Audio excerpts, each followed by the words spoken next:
I'm Michael Bain and welcome to Triggered. Coming to you from behind enemy lines in occupied Colorado, the chair is against the wall. Okay, I'm sure you all got that, right?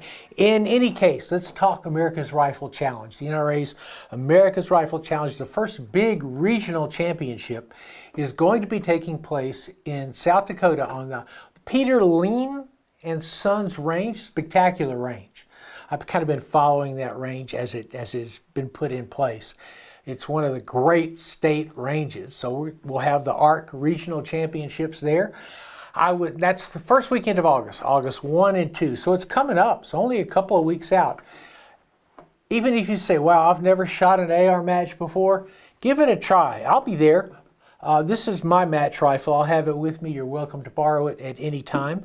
A Shaw match barrel, Luth AR furniture. This set up for a Sierra 5. This is a Xeno attachment for a dead air Sierra 5 suppressor. And this is the most boring sighting setup ever because I put a bunch of sights on it and I thought, I just want a red dot. Grab this one. It's an Aimpoint Military M4 and the magnifier, 3X magnifier that went with it. This sight basically could easily survive the asteroid that wiped out all our dinosaur buddies. How do I know this? Because I once saw my friend Freddie Blish take one of these sights, throw it against a concrete wall, and then spend 10 minutes drop kicking it around a range. It was actually kind of fun. But anyway, I grabbed this, put it on here. Easy setup. I'll have it sighted in at 100 for you. And we're going to maybe have a little get-together at one of those days, probably Saturday night or Sunday night, whichever. And we're working on that right now with the range. I talked to Tom Yost, who is one of the match organizers, along with Chad Barber and Cole McCullough. And Tom said, wow, the prize table rocks. I think we mentioned that last week. This is a great prize table. So, hey, come to Rapid City. It's an absolutely beautiful place. It's a tourist destination, so there's tons of hotels. Easy to stay there, beautiful scenery, world-class range, and hey, world-class competition. And when we come back, once again, we're going to get darn quiet. This week's Triggered is brought to you by Stoeger. Solid, steady, Stoeger. MTM Case-Gard.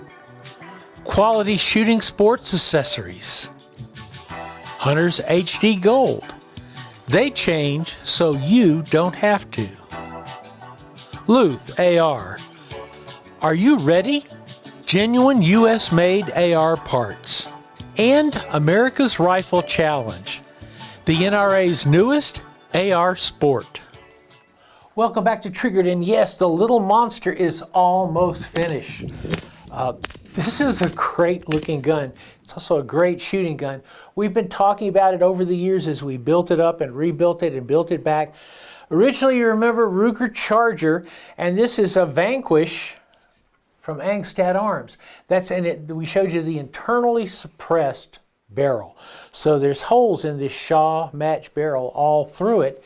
And 12-inch barrel, 4 pistol for a Ruger Charger. Volquartsen T2000 trigger group, I think the best trigger group out there. Maven 1 to 10 first focal plane scope, so we can really push this thing out. And finally, happily, this is from Samson. It is an SAS Folding Chassis. Now, I have been remiss in saying, oh, it's folding stock as a shorthand, but it's really far more than that. As you know, you got a Ruger 1022 receiver that sits down into a stock or into a chassis. This is a chassis for it to set in. And you get a really tight fit on the receiver sitting in here. And check out all the features on this stock. Obviously, you got a fully adjustable butt stock, so you got a cheek piece.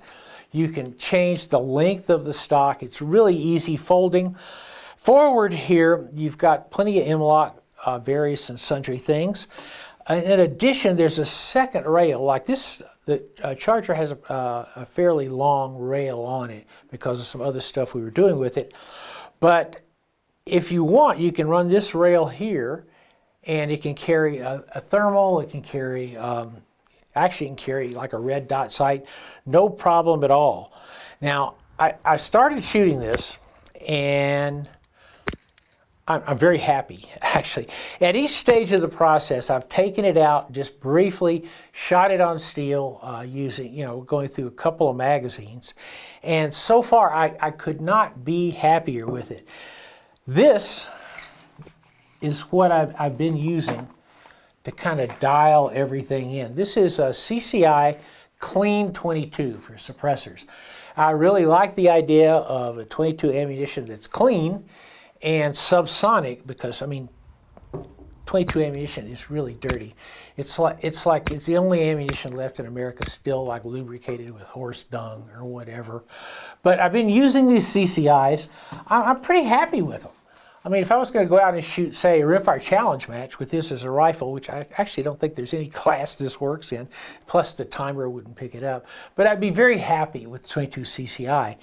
And the other thing, just wanted to show you really quick, got other stuff to talk about here, but MTM ammo box for Ruger 1022 magazines. Ruger 1022 magazines are not cheap. And if you've ever stepped on one, I know, hard to believe, but if you step on them, they break. So once I saw the MTM boxes, that's how I store my magazines. We're going to talk about this gun a little bit more as soon as we get back. The STK series blends the advantages of a striker-fired pistol with everything you love about your 1911. The STK 100 Ultra has an updated frame with more aggressive side grip panels and checkered front and back straps. We didn't stop there. The optic footprint is now larger, which means even more options for your favorite red dot. The new STK from Rock Island Armory. Experience the power and precision today. I want to say right up front, I love this Samson chassis, folding chassis. I saw it at the NRA show, and actually I read a couple of weeks ago that one of the best known industry influencers said this chassis was the surprise hit of the NRA show. I wonder who that was. But typically I tend to run my 1022s in various kinds of chassis, and as a more solid fit, I like that. It gives me more options on what to attach. Obviously, you want to run a bipod, all those kind of things. But what I like about this Samson stock chassis is they started out thinking, okay, it needs to be a chassis. It needs to be something you can take to an NRL 22 and shoot. And I think this would do it.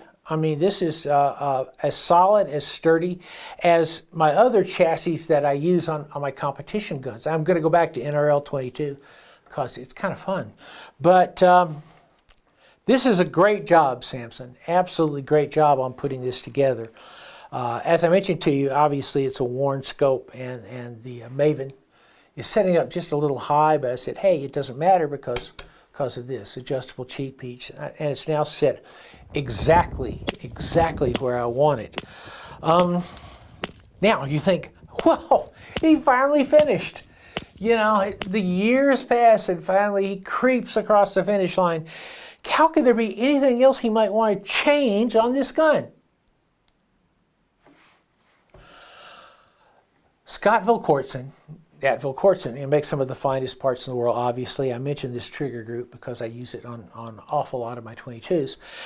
He has brought back, I think a couple of years ago, he decided to bring back his Firefly bolt for a 1022. Now, it's anodized aluminum. It is absolute super precision machining in the products that you get from Vilkortsen. And the reason it's called a Firefly bolt, like I said, anodized aluminum, it's lighter than a regular steel bolt. Why is that important? For a suppressed gun, one of the things we've always had to do with semi-automatic suppressed guns is figure out which ammunition will run it. Because especially when you get down to the really quiet subsonics, some of the CCI, there's a bunch of really quiet subsonics, but they're moving at 700-800 feet per second. So whether they'll run a semi-auto is a crapshoot. So if I go to a lighter bolt system, and here this is a steel bolt, if I go to that anodized aluminum Firefly bolt, I can drop down to 700, 800 feet per second subsonic ammunition. And since this gun is a dedicated suppressed gun, perfect. So there you have it. We're going to shoot it. Obviously, it's going to be kind of fun. One more thing before I go. September 13th, Washington, D.C. It's the 10th anniversary of Women for Gun Rights, an organization created by my dear friend Diana Muller, and there's going to be a rally there. So September 13th, check out the Women for Gun Rights site of Michael Bain. This is Triggered. You can find links to everything we talk about here on michaelbain.tv. You can find us on YouTube. You can find us on Facebook. You can find us on Rumble. We'll see you next week.